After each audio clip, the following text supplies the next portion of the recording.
ಅಯ್ಯ ಅಯ್ಯ ಏನಾದರೂ ಇದ್ದರೆ ಧರ್ಮ ಕೊಡಿ ಅಯ್ಯ. ದಾನನಾ? ನಾನು ನಿನಗೆ ದಾನ ಮಾಡಿದ್ರೆ ನೀನು ನನಗೇನು ಕೊಡ್ತೀಯಾ? ಅಯ್ಯ ನಾನೇ ಒಂದು ಭಿಕ್ಷಕ, ನನ್ನ ಹತ್ರ ಏನಿರುತ್ತಯ್ಯ ಕೊಡೋಕೆ.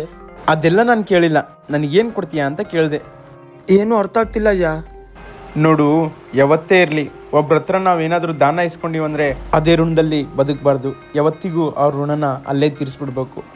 ನಿನಗೆ ಇವೆಲ್ಲ ಇವಾಗಲೇ ಅರ್ಥ ಆಗಲ್ಲ, ಮುಂದೆ ಮುಂದೆ ಆರಾಮಾಗಿ ಅರ್ಥ ಆಗುತ್ತೆ, ಹೋಗು.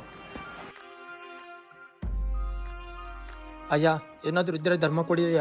ಯಾವತ್ತಿಗೂ ಒಬ್ರು ಋಣದಲ್ಲಿ ಬದುಕಬಾರ್ದು, ಅವ್ರ ಋಣನ ಅಲ್ಲೇ ತೀರಿಸ್ಬಿಡ್ಬೇಕು. ಸುಮ್ಮನೆ ಏನು ಕೊಡ್ಬೇಡಯ್ಯ, ಬೇಕಿದ್ರೆ ನಿನ್ನ ಕಾರು ಓಡಿಸ್ತೀನಿ. ಸರ್ ಆಯಿತು.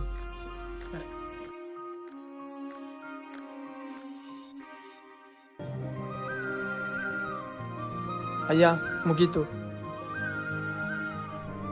ಅಯ್ಯ ನನ್ನ ಹತ್ರ ಚಿಲ್ಡ್ರೆ ಇಲ್ಲ. ಪರವಾಗಿರ್ಲಿಪ್ಪ.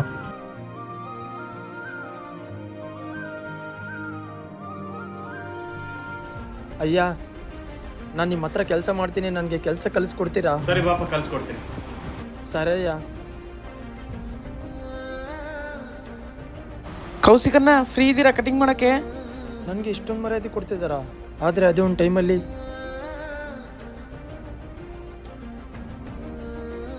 ಸರ್ ಆರಾಮಿದ್ದೀರಾ? ಯಾರು ಸರ್ ನೀವು? ನಾನು ಸರ್ ನಿಮ್ಮ ಹತ್ರ ಒಂದು ಟೈಮ್ ಭಿಕ್ಷೆ ಬೇಡಕ್ಕೆ ಬಂದಿದ್ನಲ್ಲ, ಅವತ್ತು ನೀವು ಹೇಳಿರೋ ಮಾತು ಕೇಳಿ ನನ್ನ ಬದುಕೆ ಚೇಂಜ್ ಆಯಿತು. ನಿಮ್ಮಿಂದೆ ಸರ್ ನಾನು ಬದಲಾಗಿದ್ದು.